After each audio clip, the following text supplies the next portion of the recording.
vie, on tape les mains plus fort. Répondre à notre cri. Et connaît nos défaillances, nos chutes de chaque jour. Sévère ses exigences, oh oui, les riches sont là. Est-ce qu'on peut le chanter avec plus de vie? Et la vie fidèle temps. Oh, nous avons en Jésus-Christ. Nous avons Jésus. Toujours prêt à nous entendre.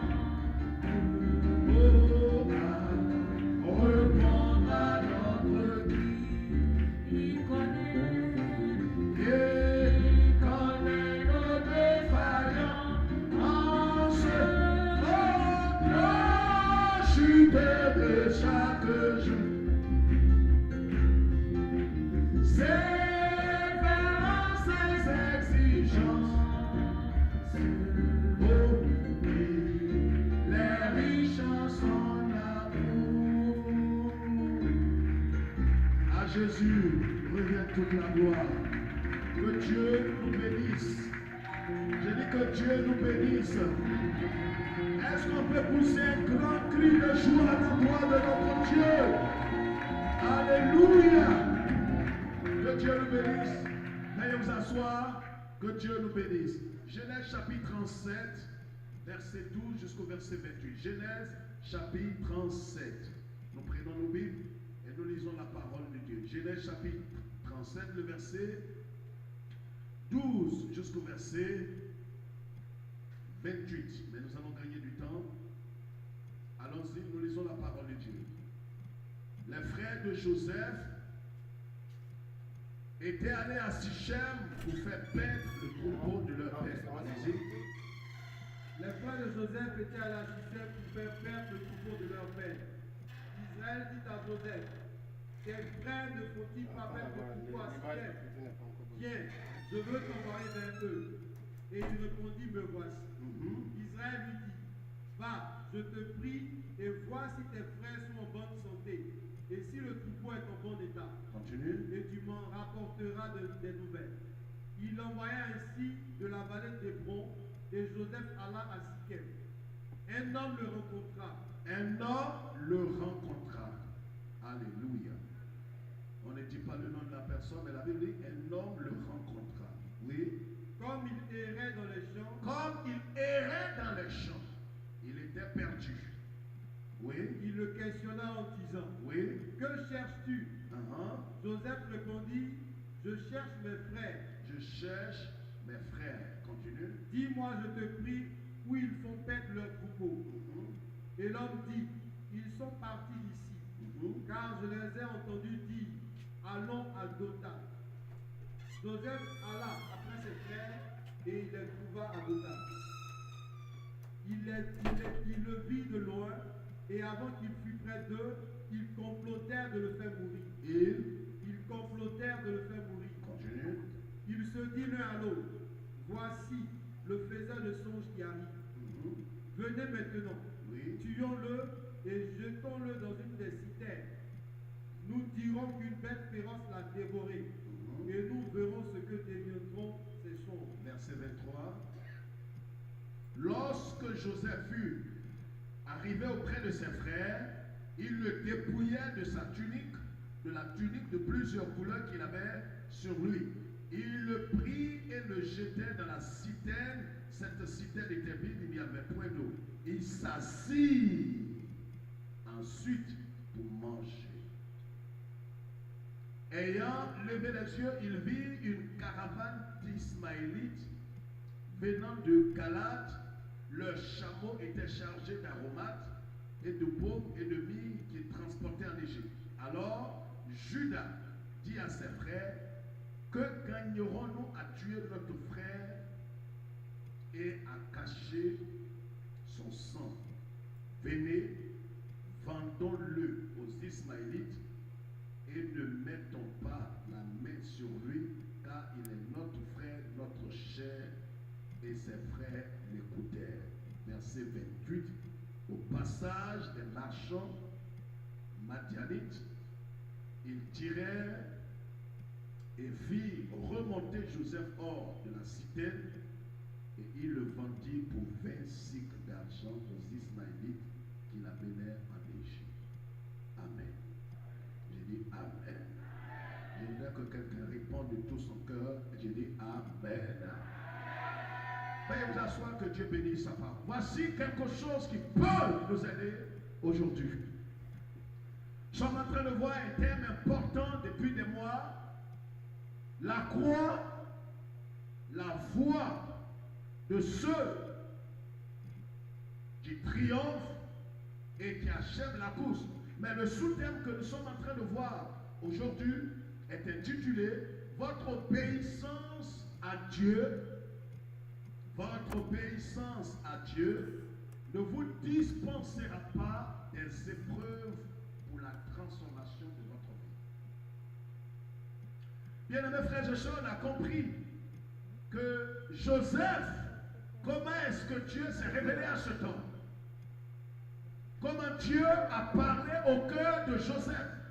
Dieu s'est révélé à Joseph, Dieu va lui donner des songes, et les songes que Dieu va donner à Joseph, ce sont des songes qui lui ont été donnés par le Seigneur. Alléluia. Il dit Alléluia. C'est Dieu qui parlait à Joseph. Il a montré à Joseph son destin, son avenir, son futur. Il a montré à Joseph ce que Joseph va devenir dans quelques années. Vous savez, entre ce que Dieu vous donne comme révélation et l'accomplissement de la révélation, il aura naturellement un chemin à parcourir. C'est ce qui trompe plusieurs personnes, frères et sœurs. C'est quel plateau tu as? Mais la Bible dit que Joseph, il était jeune. Il avait à peine 17 ans, nous dit l'Écriture. Il n'avait pas beaucoup de maturité spirituelle, donc tout ce que Dieu lui avait dit, il allait rapporter cela à ses frères. Quelque part, peut-être qu'il avait raison, mais quelque part aussi, il n'avait pas raison. Parce que vous devez dire exactement ce que Dieu vous a dit lorsque Dieu vous donne la permission spirituelle de le faire. Ne dites jamais quelque chose si Dieu ne vous a pas donné l'autorisation de le faire.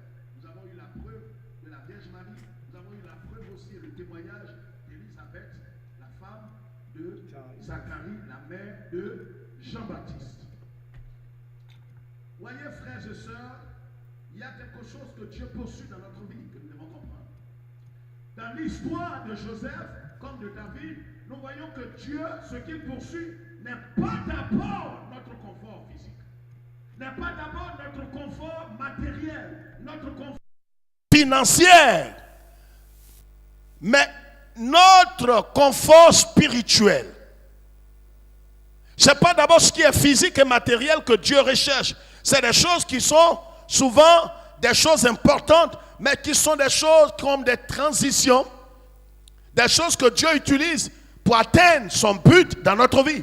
Ce qu'il cherche, c'est ce que la Bible dit en Romains chapitre 8, quand Dieu dit que son but final est que nous soyons semblables du point de vue caractère, parce que en vérité, ce qui restera avec nous toute l'éternité, c'est notre caractère, c'est notre vie intérieure. Et c'est ce que Dieu poursuit. Son vœu est que nous soyons semblables à son Fils bien-aimé, Jésus, qui était doux, qui était bon, qui était fidèle, qui était amour, qui était compatissant, qui était obéissant. On ne peut pas véritablement devenir comme Jésus du point de vue caractère, du point de vue vie, si nous n'acceptons pas de renoncer d'abord à notre propre vie. Et Jésus l'a dit d'ailleurs, le préalable pour le suivre. Luc chapitre 9, versets 23 à 24, il dit, si quelqu'un, il ne contraint pas les hommes. Vous voyez que le Seigneur n'oblige pas les hommes, mais le Seigneur propose toujours. C'est conditionné. Si vous voulez le suivre, voici le préalable. Si quelqu'un veut venir après moi, qu'il renonce à sa vie, qu'il renonce à sa personne, qu'il renonce à sa volonté, et qu'il maintenant se charge de sa croix et qu'il me suive.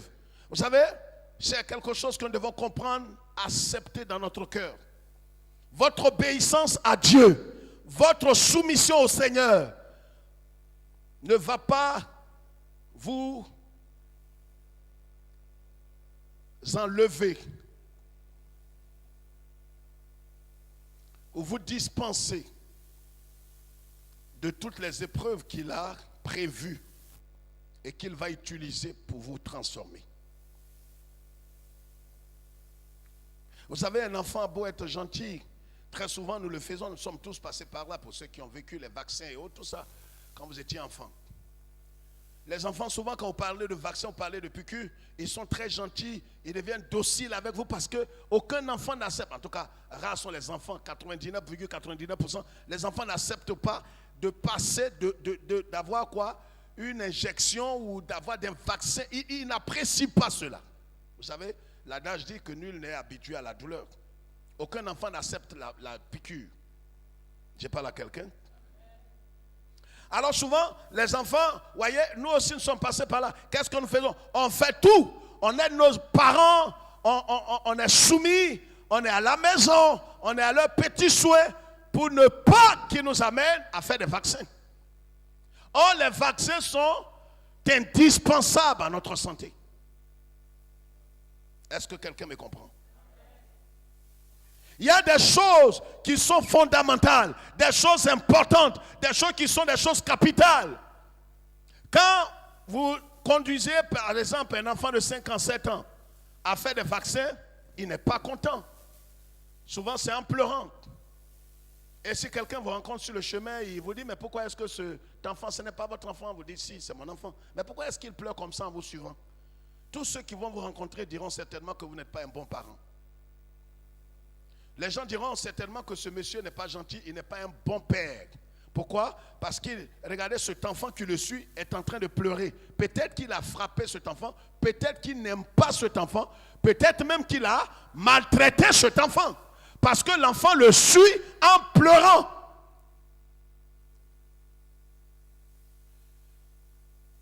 Mais ce ne sont pas ces pleurs qui vont faire quoi?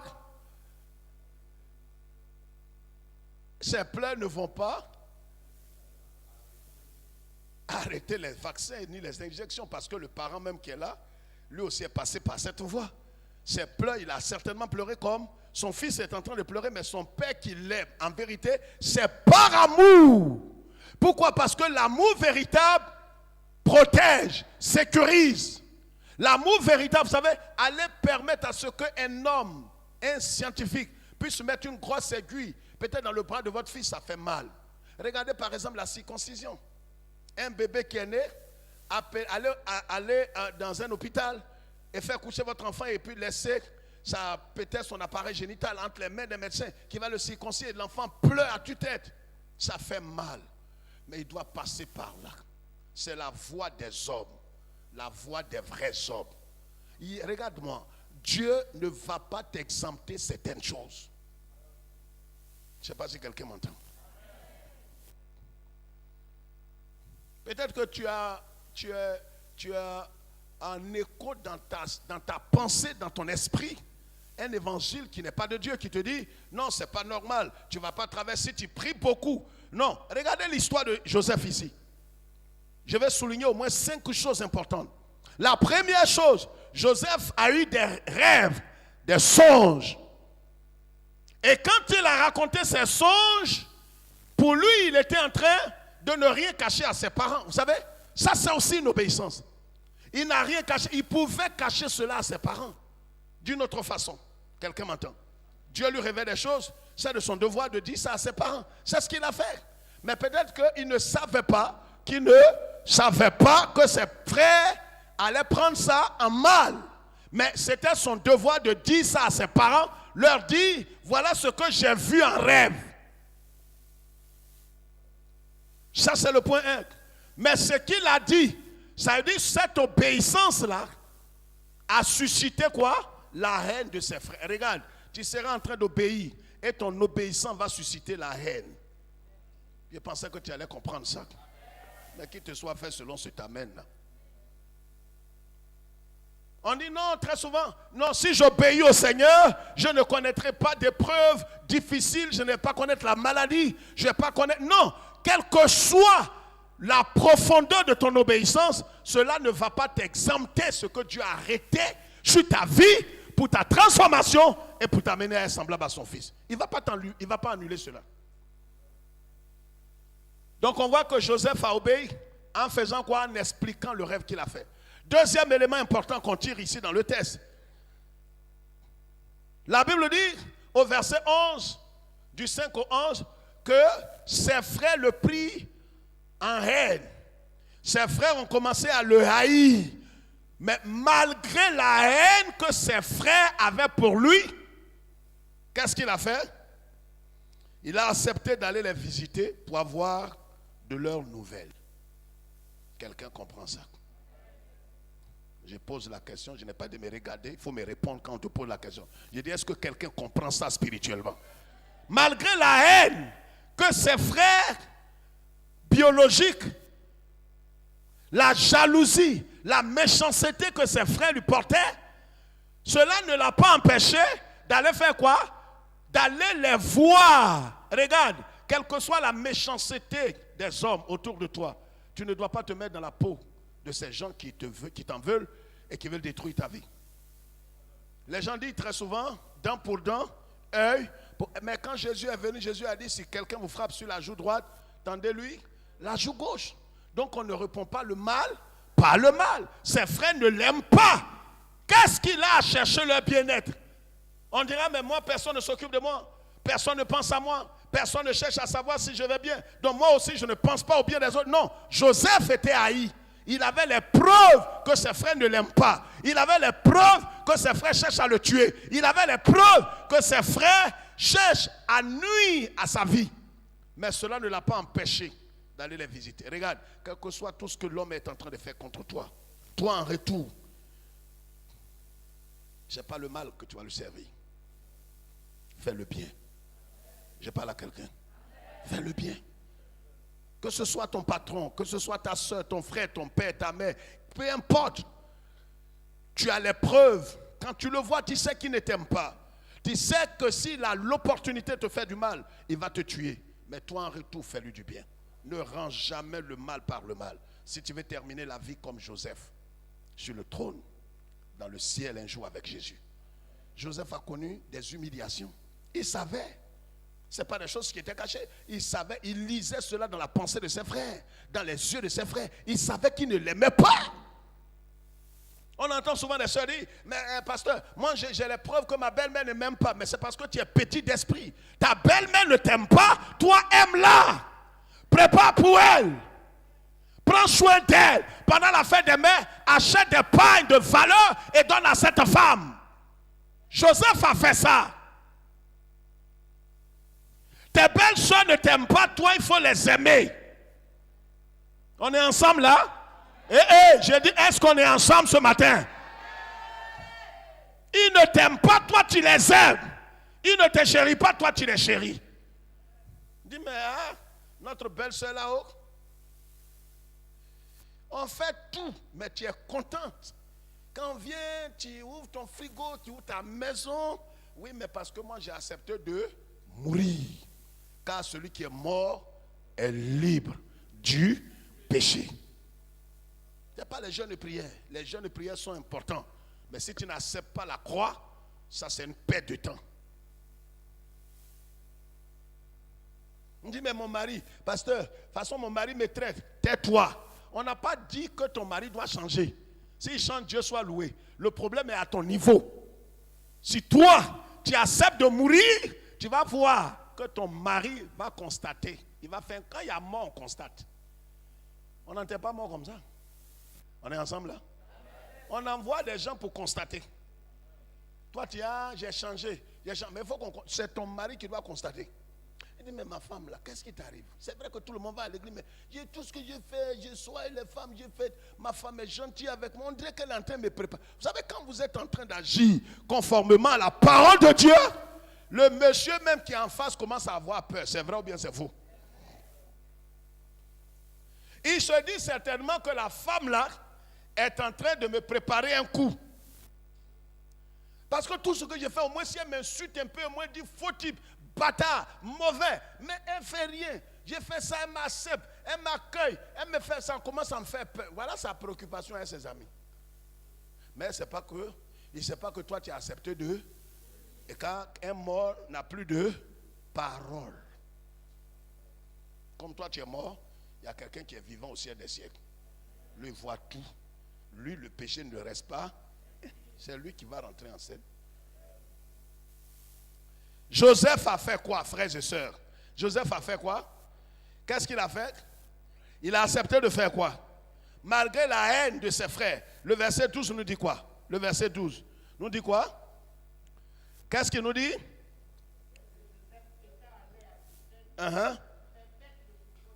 Donc voilà, malgré la haine, il a accepté d'aller les visiter et de chercher à avoir de leurs nouvelles.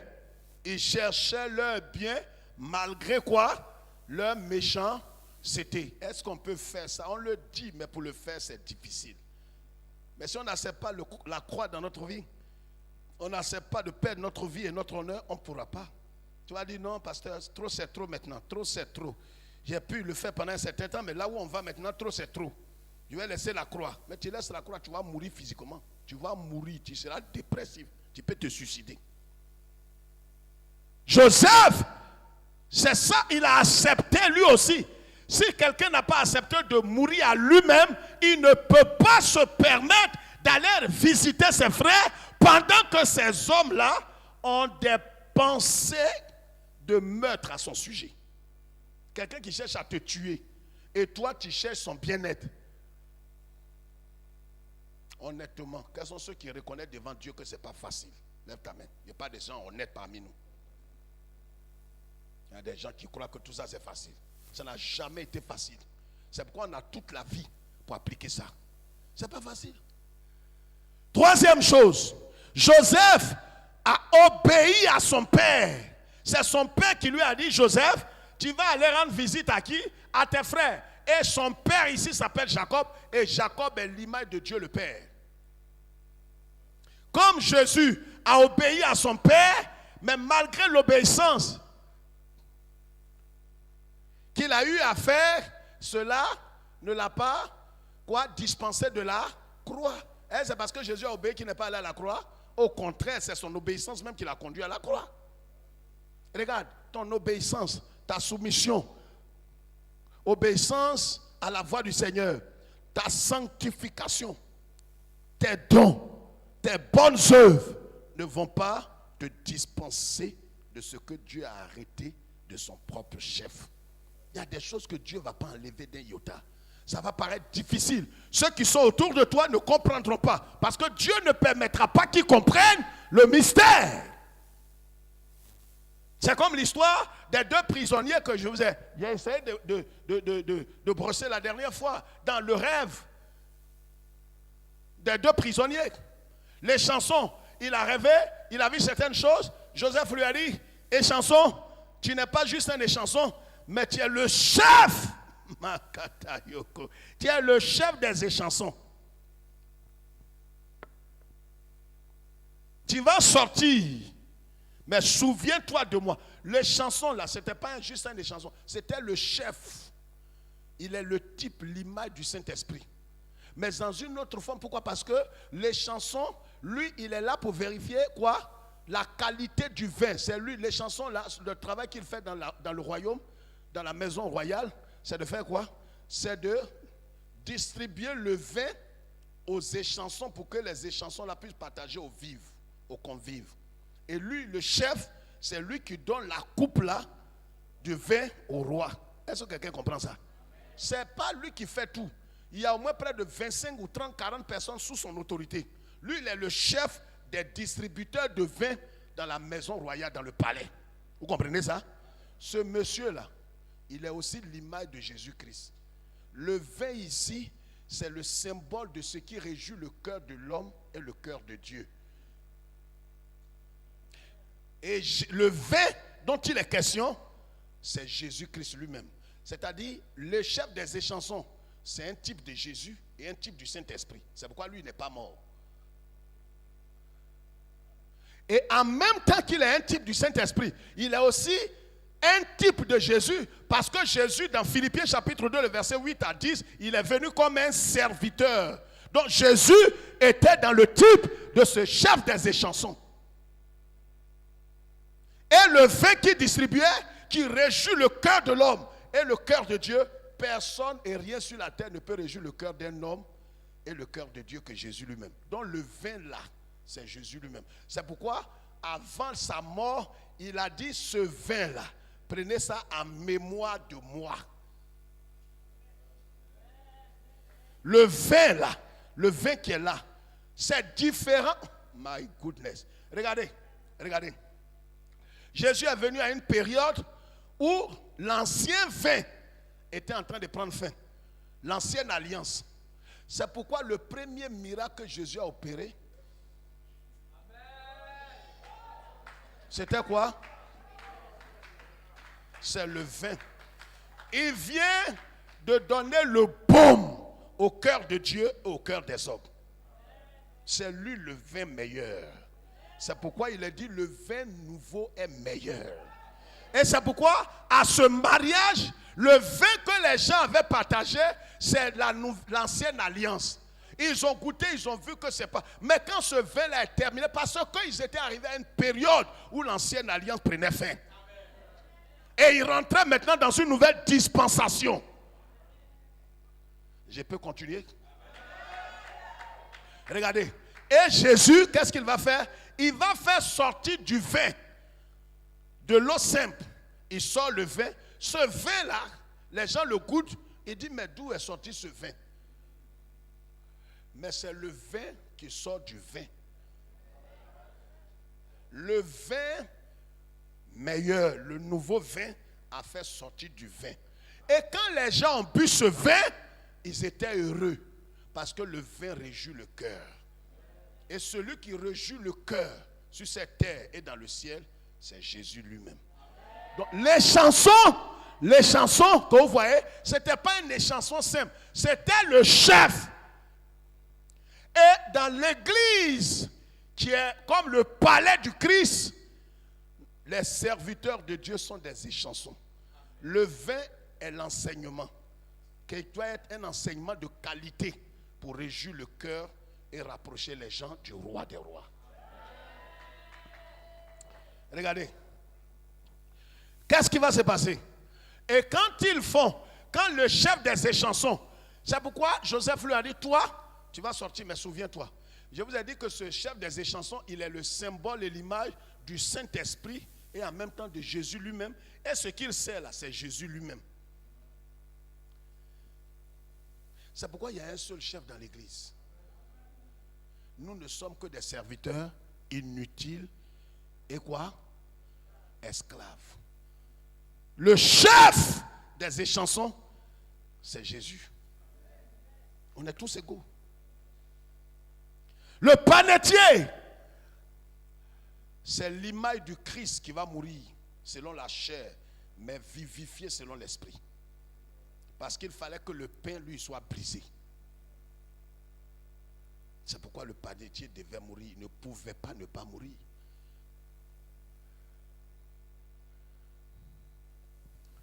Joseph a obéi à son père. Troisième point, il a obéi à son père. Le verset 13 et le verset 14. Son père lui a dit, va voir tes frères. Il pouvait dire quoi? Aidez-moi, en tant qu'être humain. Il pouvait dire quoi?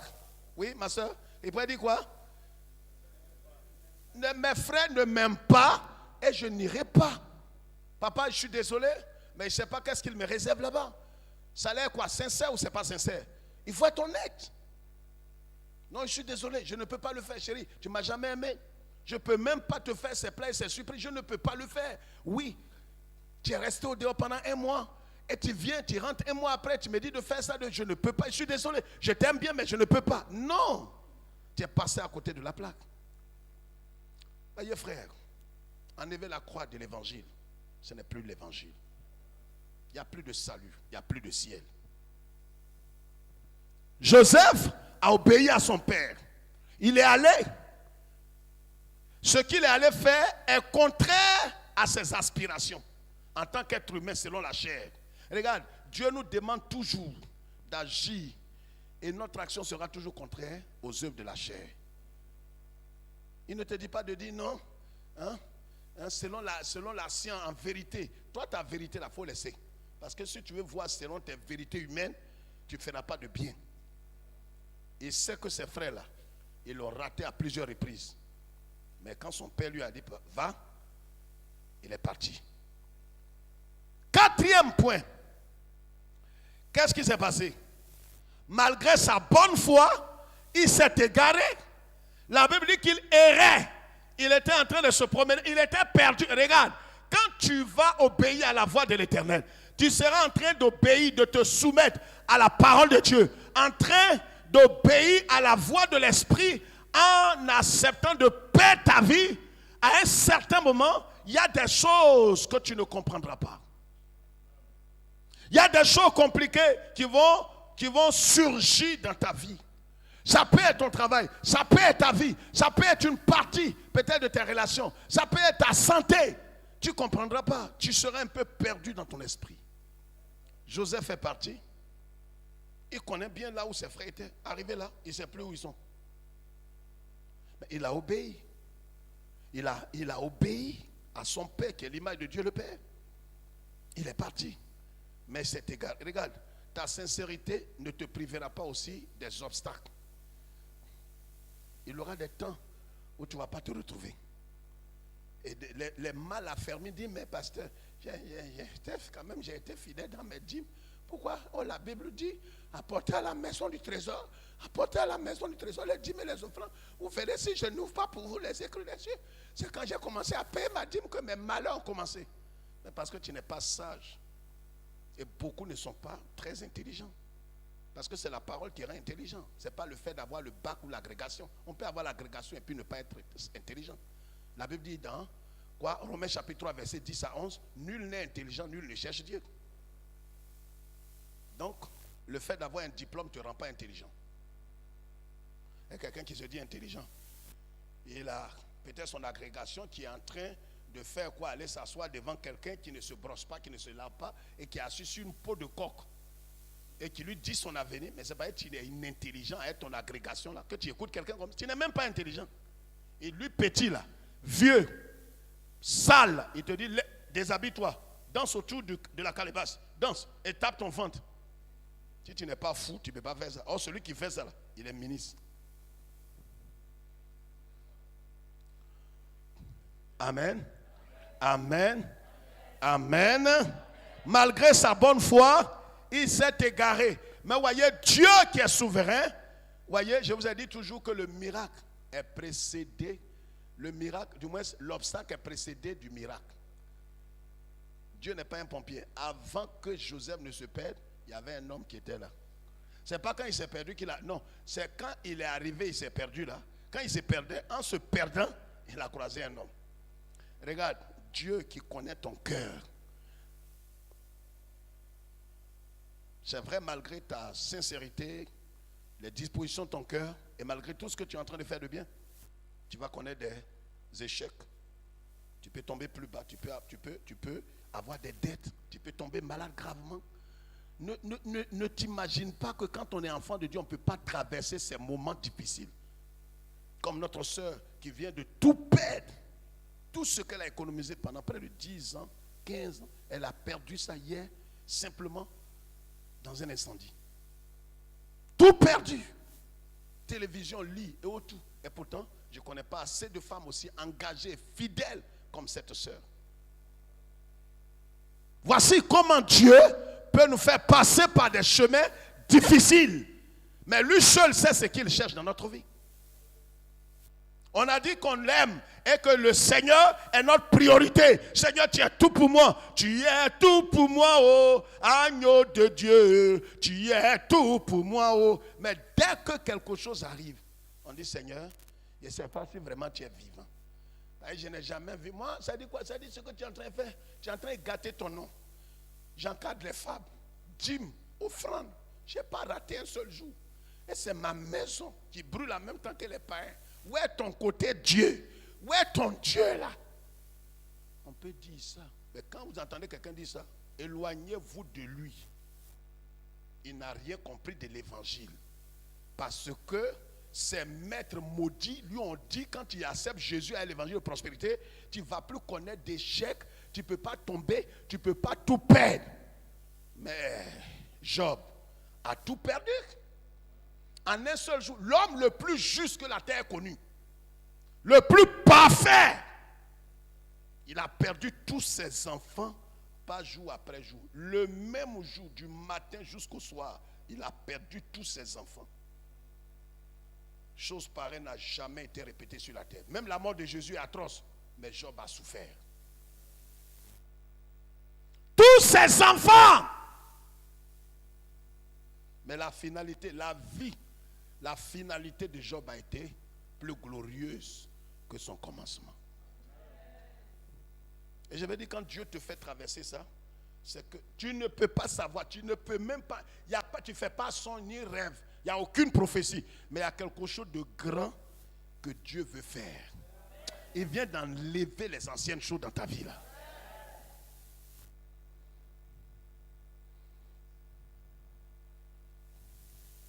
Et pour terminer, 5e point, malgré la peine que Joseph s'est donnée, l'effort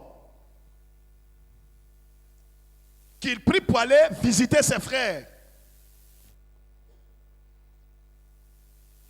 les risques qu'il a pris, il pouvait être tué par des brigands, il pouvait être dévoré par les animaux féroces, il pouvait se perdre et ne jamais se retrouver. Il s'est privé de nourriture. Il a mis sa santé en péril. Il avait 17 ans, n'oubliez pas. Malgré tous ces risques, quand il est arrivé, de loin déjà, quand ses frères l'ont vu, ils ont dit quoi? Voici le, aidez-moi, voici le, je ne parle pas de, laisse quelqu'un dire ça. Voici le rêveur. Saisissons-nous de lui et tuons-le. Regarde, malgré ta bonne foi, les gens disent, mais je ne comprends pas. Moi, c'est vrai que je veux vraiment, mais quand même, avec tout ce que j'ai fait pour le Seigneur, et c'est comme ça que Dieu me récompense. Et c'est là que mon mari devient pire, ma femme devient pire. C'est là que je perds tout. Je veux bien comprendre la croix, mais je ne peux plus. La croix, là, je ne veux plus.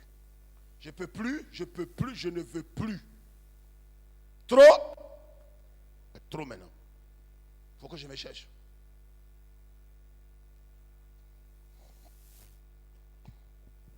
Mais Joseph était sur le chemin de la gloire. Il ne sait pas ce qu'il est. Dieu lui réserve. Et il ne sait pas que l'accomplissement des visions et des rêves qu'il a eus là devrait passer par là. C'est ses frères là qui doivent le soutenir. Regarde, si quelqu'un doit t'aider à monter sur un manguier qu'il n'y a pas de chien, c'est dans les bras de quelqu'un que tu vas monter. Mais c'est ses frères là qui vont être ses bras pour monter sur le trône. C'est pourquoi Jésus dit, bénissez vos... C'est eux qui vont vous propulser. Ils pensent qu'ils sont en train de te faire du mal. Ils ne savent pas qu'ils sont en train de te quoi? Propulser dans ton destin. Lève ta main comme ça, dis mes ennemis. Oh, ben quand on dit des choses, dis ça avec. Dis mes ennemis. Vivez longtemps. Surtout vous qui cherchez à me nuire. Vivez longtemps. Que je rende mon témoignage devant vous. C'est très important. S'il meurt, ton témoignage ne sert à rien. Nous, on n'était pas là quand tu as souffert. Ceux qui doivent se réjouir, bénir Dieu et dire, comme Nebuchadnezzar, certainement que le Dieu de Daniel, le Dieu de temps, est le vrai Dieu. Mais c'est celui qui a été là. Ton ennemi, c'est lui qui doit nous aider à dire que ton Dieu est Dieu. Amen. Malgré cela, frères et sœurs, malgré tout l'effort, la fatigue, malgré les risques, malgré la faim, malgré tout ce qu'il a eu pris comme risque, ses frères, ce qu'ils avaient en tête, c'était de se saisir de lui. Ils l'ont pris, ils l'ont dépouillé. Regarde, tes frères, tes propres frères peuvent te dépouiller. Non, ça tu crois, tu vois des gens faire leurs mains comme ça. Je refuse. Traditionnel. marabout. Si Dieu a arrêté quelque chose, ta main, tu vas tourner autour de ta tête là, c'est ça qui va arrêter ça.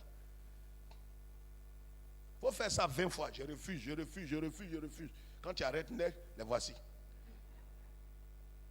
Dieu veut te faire passer quelque part. Mais il n'y a pas d'autre voie.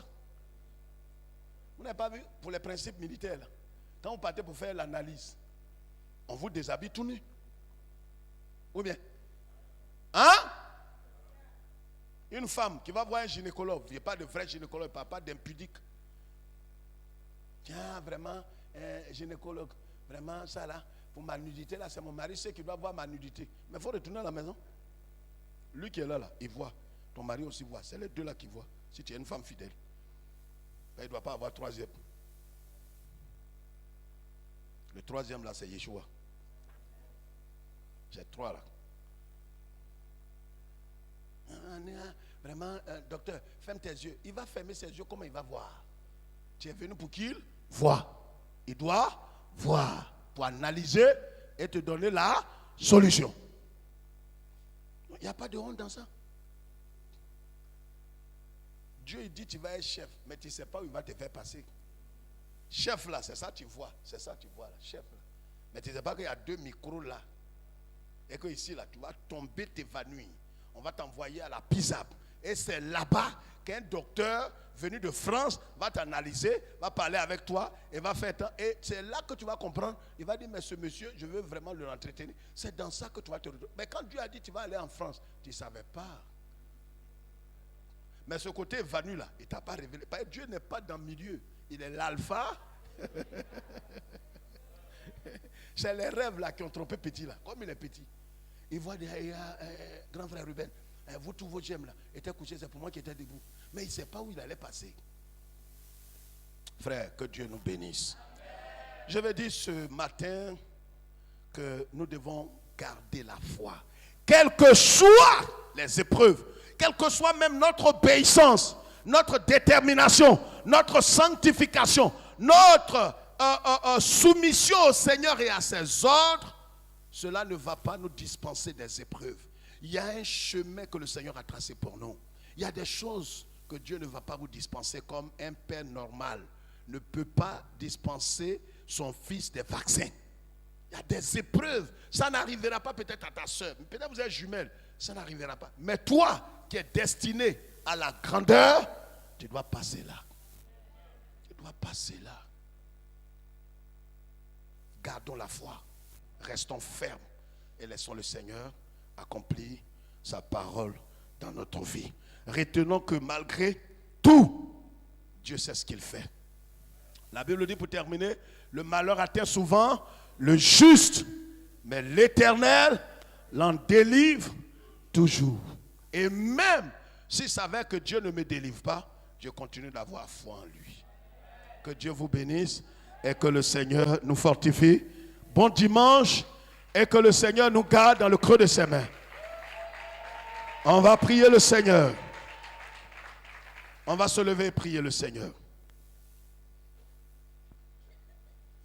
Entre tes mains, j'abandonne tout ce que j'appelle le